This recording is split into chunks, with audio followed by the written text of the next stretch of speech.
Concord Food Co-op. Greg is back in the house. How are you? Great. Good to have you back. Yeah, March is just around the corner, so I know. Looking forward to that. Monday. I know. It's like Sunday. Wow. Sunday, babe. Yeah, but I mean, when we come back, it's when we come back, March. it'll be March. I know. Yeah. Wow.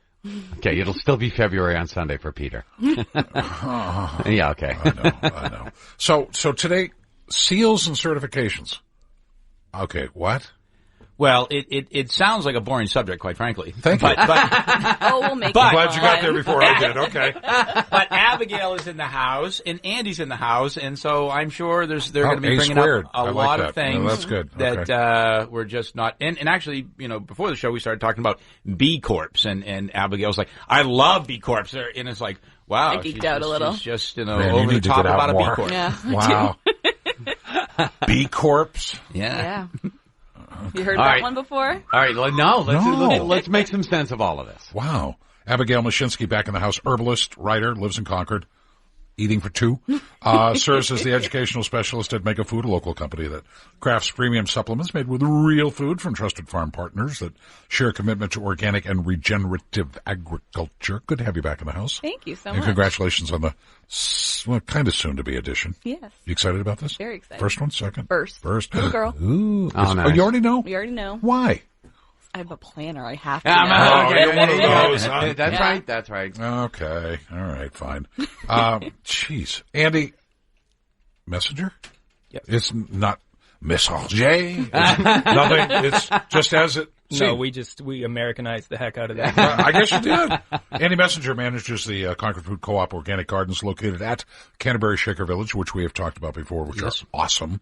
Earned his BA in substantial agriculture from Sterling College. Been growing organic vegetables for the past 10 years. Where's Sterling? I know that. Where's that? Yeah, it's a small school in Craftsbury Common, Vermont. That's what I thought. Okay, I Northeast thought it was a Kingdom. Vermont school. Okay. And sustainable ag. Is that a good program for them? Yeah, it is. Yeah, I think it's their strongest degree. Yeah, okay. That's what some schools are known for, things like that. And wow. Because, I mean, that's where we're going. The deeper we go into the 21st century, we are talking sustainable agriculture. And, Regenerative. Regenerative. Yeah. That's very important. That's very important. Yep. And got to learn about it somewhere, and the farmers, God bless them. They're doing a good job of trying to stay up on the technology, and they're changing. But it seems like it's changing so fast. Daily, weekly. It's like, what? Huh? And to stay on top of it.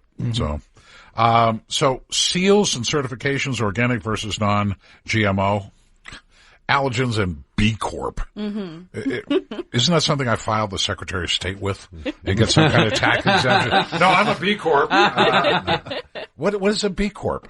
B Corp is probably one of my favorite certifications because there's so many You're scaring me. I know. I'm sorry. Like organic, which are very focused in on food and maybe like the supplement industry or the natural industry. But B corporations can be any company across the board. Banks are certified B corporations. My husband's working with his company to help them become certified in the energy What business. does it mean? And so it means you are a company that uses your business as a force for good. And so you have to hit all of these standards. You're actually very deeply audited by the B Corp board, and they're looking at not just environmental stewardship, but they're looking at employee treatment. They're looking at your financials to make sure there's, honesty and ethics and integrity there. They're looking at financial structures. We lose there. Yeah. So it's really just that every aspect of your business is intended to, benefit the So in communities theory, you're in. we could be a B Corp? I would have to look into that a little bit, but I I mean, know. because we're trying to do good. We're trying to, We use talk, which is organic. education. But the Something to whole look moral into. thing, Yeah. we kind of lose out on that. All And right. the other reason I love it is because, you'll see it on like supplements in the, whole body or the, what do you guys call it? The health and beauty category of the Concord Co-op. Haba. Yeah. But you also see it in the snack aisle and you'll see it in the frozen food aisles because all of these companies, if that's the, cornerstone of their business is good ethics and integrity, they can become a certified B corporation. And the other thing I love about it is it's not just like one and done. You pay to play. Right. You get re-audited every 2 years. And then you work with their organization. It's called B Lab and they help you say, here's where your score's low. Here's where other companies have really boosted this score. And here's how they've and actually here's how moved to it do up. it. Yeah, so okay. they've actually helped us implement new practices across the board for employee benefits benefits and things like that. So what's the incentive for more companies to do this, to get on?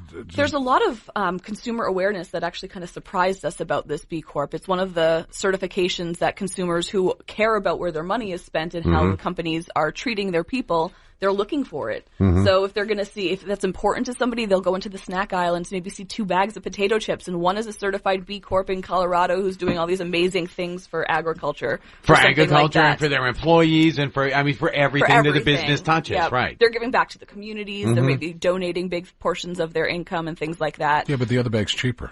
The other bag's cheaper, but if you care where your money goes, Right, and you know, I always say you vote with your dollars. And more people are. Yep. More and more people are caring about them. I don't want to just throw my money away. I want it's $1 more, but I know that these people, you know, sleep well at night in a comfortable home, right? You know, where they work. So it's behavior modification. Yeah. Okay. So, Abigail, do you know if it's the total score that gets you the certification? If let's say you failed 1 or 2 of, so your points, I don't know if it's a point system, but if your points were really low in 1 or 2 of the categories, you got an F here, so you can't possibly be certified, or overall you have enough points to get the certification. Do you know how that works? Yeah, you have to reach a certain threshold of points to become a B Corp. I think it's something like in the 80 or something like that is their scoring system. We scored, I believe, like a 94 in our first round. There's companies out there that are like trying to get a 130, which is like the best score you can get. We were talking before the show. There's actually companies out there. Their mission is to be the highest scoring B Corp. So this is not a gimme. No. That if I apply for it, I'm automatically going to get it. Okay. Yep. Yeah, they're diving into the financials. They're looking at everything, and it speaks to overall the B Corp, their teams. There is a B Corp. Yep. Okay. With eyes on. They're the governing body. Okay. Yeah. Yep. I was just wondering. All right. Okay. And again, you just know that just guarantees you're working with a good business. Exactly. If that's how you feel, if that's important to you, and it's important to more and more people. So that's why I love it so much. I get it. All right. Andy, you're not going to talk today. You're just here for But, you know, he's an organic farmer, and he's got, you know, one of the toughest jobs, but he's got one of the most beautiful spots in the world that he works, you know, up at Canterbury Shaker Village. But I think, you know, frequently people just don't understand is the difference between organic and just regular vegetables and why they should be paying seemingly organic is more expensive, and what's the value of, you know, paying for organic in that difference.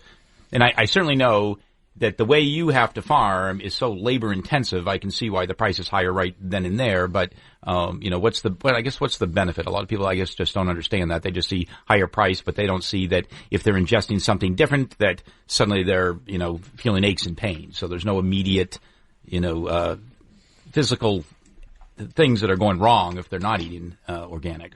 Yeah, and it's a little bit hard. This is where I sort of have to like put down my position as I'm biased, and like my wife is a toxicologist, and I'm skeptical in general of must be magic around your house.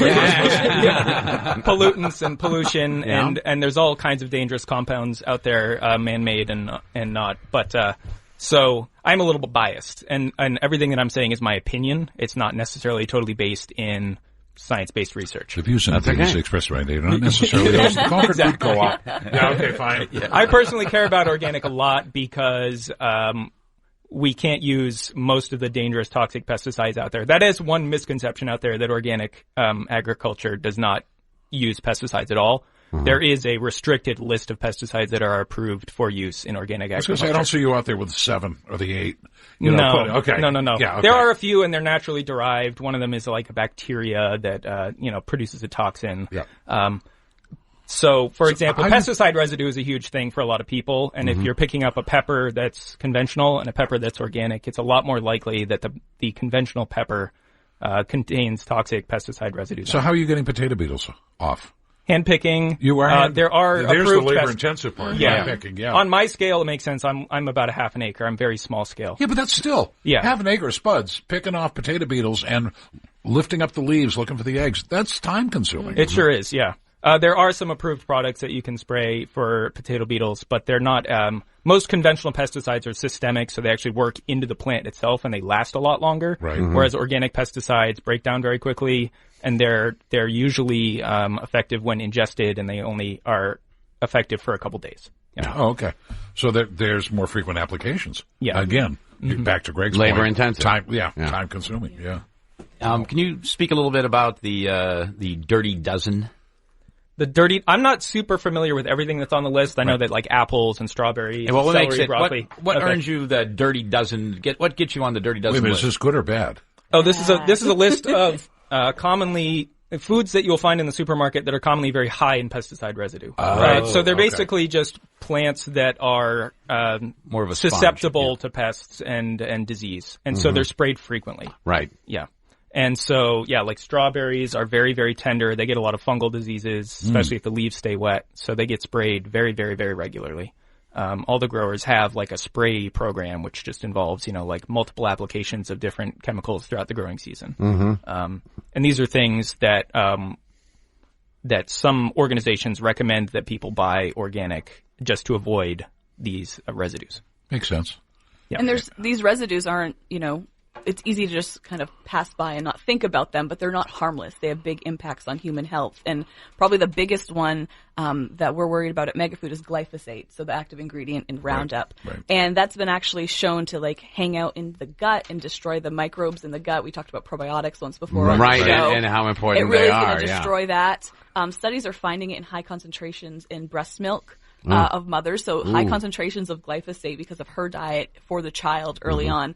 So it's a very real concern because it has health implications with your gut, with digestion, with all of that. So that's one of the reasons we're wanting to avoid that, and seeing that certified organic seal, whether it's, in the produce aisle or on a product that you're purchasing, is going to guarantee that those, residues, those chemical residues. Now, I would never in a million years encourage people to buy out-of-state products as opposed to New Hampshire products.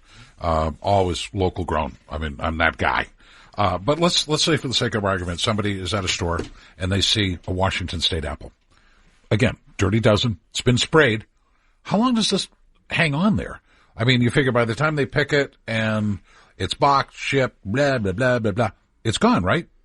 No. Yeah. I don't know. Every product has its own sort of length of time where it's still viable after application. Yep. And generally the organic ones tend to be viable for just a few days after application. Right. There's also something known as the re-entry interval. So that's the time. Then this is not just for like consumers, but also for farm workers. So after the more toxic a pesticide is, it'll have a longer time period when you can't re-enter the field, just for worker safety. But I don't have the exact answer for you there. We're talking days. Are we talking weeks? Weeks. Weeks. Okay. Yeah. That's what so just because you see it in the store, looks good, doesn't mean you're out of the woods on this, is what I'm trying to get at. Okay. And even if it's organic, I would still recommend washing your produce when you get it home. God, it's always a good idea. People have been handling it. Yeah. Yeah. There are people that don't. How really? I know. Can you believe it? How easy is it to get certified organic? What's the process?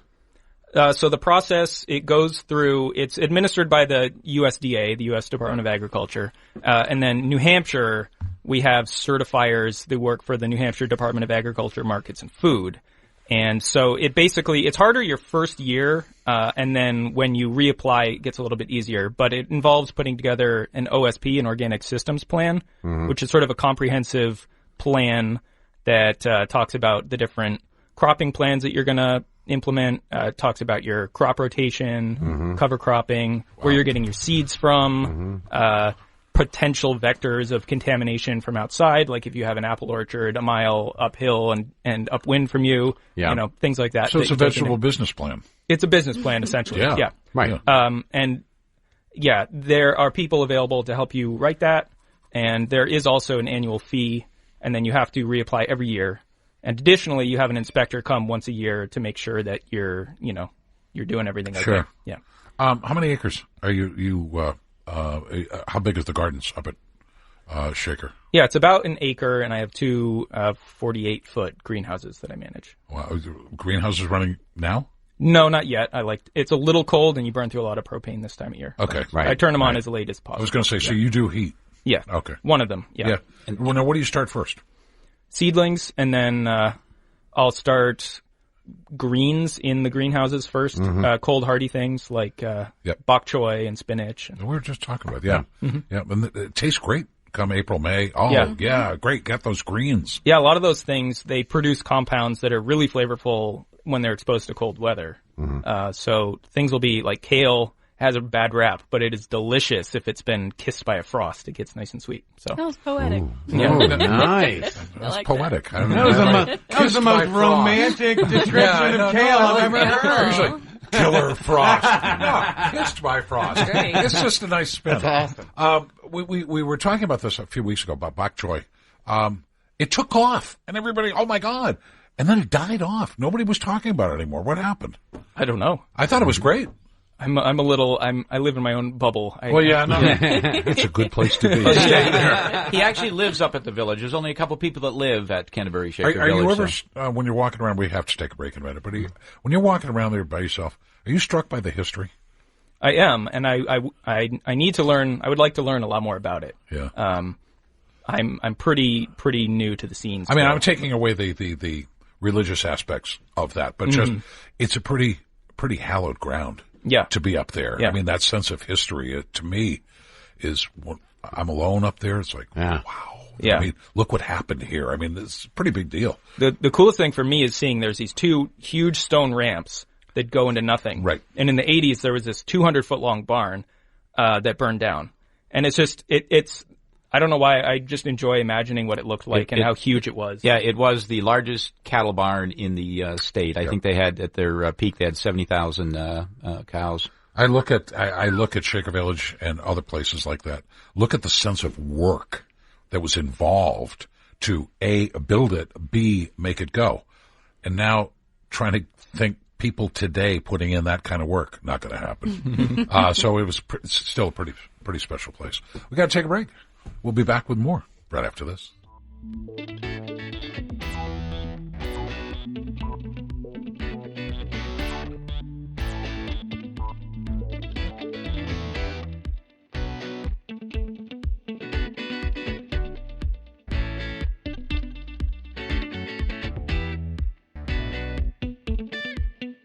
Okay, go, Greg. Well, the question I have is, you wanted to chat about non-GMO. So, I think GMO is still getting a lot of attention, but they're actually labeling packaging now non-GMO. Is that right? It's another certification that you can get, and you can work with a certifying agency. In our case at MegaFood, it's the Non-GMO Project. Excuse me. GMO means what? Oh, genetically modified organisms. Nice, thank you. And what's the problem or what's the issue? So the concern that people have around GMOs, genetically modified organisms, are these crops have been scientifically manipulated, genes have been introduced that shouldn't be there so they can have specific characteristics that will make them hardier, make them grow faster, more robust, make them resistant to pesticides like Roundup and Glyphosate. And so that, that you can spray them heavily and they won't die, but everything else around it will die, meaning we're going to be ingesting more of a pesticide load if we consume those foods. Wow. So there's a lot of concerns around non-GMO, and some of it is just that the science isn't there. These are brand new foods that we have, as humans, have created. Yeah, I know. And there's just not long safety data. And so again, we just think it's important that people know and have the option to make an informed choice. And that's what the Non-GMO Project verification allows us to do. And in the case of a company like ours, where we manufacture here in New Hampshire, they're coming out, they're auditing us. They're going through our supply chain with a fine-tooth comb all the way down to, suppliers 3 chains down where they're originally getting things. Really intensive process so that the consumer knows if they see that it's a cute logo with a butterfly on it, they see the cute non-GMO butterfly logo, they can feel It's really for real. secure. It's been vetted completely. Completely. And consistently. They're going to re-review because supply chains can change. Change, absolutely. So, Andy, in your free time, are you putting together an organic vegetable growing book? So is there going to be a book coming out on how to do this at Shaker Village, how we do it? Oh, no. There's plenty of them out there. Yeah. Okay. Yeah. Elliot Coleman was a writer that I followed when I was getting into it. He was one of the pioneers, like in the 60s, 70s in Maine. But there's tons of good material out there if you're interested. So are we where we are now with B Corp and non-GMO and organic? Are we just scratching the surface? We are. So there's plenty of room to grow here. Okay. Well, and Greg, you're right on. I mean, education. People walking in, seeing the butterfly, seeing the GMO, non-GMO, seeing people. What does this mean? Yeah, and the co-op, the buyers vet all the food, so everything there is real food, it's clean food. So anything you're grabbing off the shelf. But some people are in there shopping. It seems like for hours. They are just reading everything. I mean, they're in there all the time, but they're always looking at new products. It's unbelievable how they just want to be very educated about the products that are on the shelf. Before we split, round it up. Cash register. This month it is the Crisis Center of Central New Hampshire at 5100 this month thus far. A couple more days to go. And next month it is Concord Robotics. That's right. That's right. Excellent. Wow. Yeah. And 5100 still. Unbelievable. That's phenomenal. Yes, it is. Setting records. And every again, month. was that your brainchild? It was a great idea. Well, the idea was out there, so I brought it to the co-op. Yeah. You modified it. Well, we Made it happen. it was Gregified out there. it. We needed like a new cash register system that could allow that functionality, and so the co-op had invested in a new POS system, and that allowed it. Just think about it from the standpoint of pennies, nickels, dimes, and it adds up to over Totally adds up, $5,000 crazy. to some deserving nonprofit. That's huge. I think because of the amount that it does raise, that everybody wants to throw in their 20, 30 cents, saying, oh my gosh, my 20, 30 cents is going to end up with someone getting $5,000. So I think because of the success of the program, it has just really produced more success. Phenomenal. Very quickly, we'll ask you, because we probably won't see you again until after the kid's born. What about allergens? Allergens are something people are always concerned about. Gluten allergies, soy allergies, dairy allergies. Real stuff. When companies get these certifications, it just really helps them make that choice. That's Great. Well, hey, you know what? More informed consumer is really what it's leading to. And Peter, you thought the show was going to be boring. No. No, he's boring. The show's great.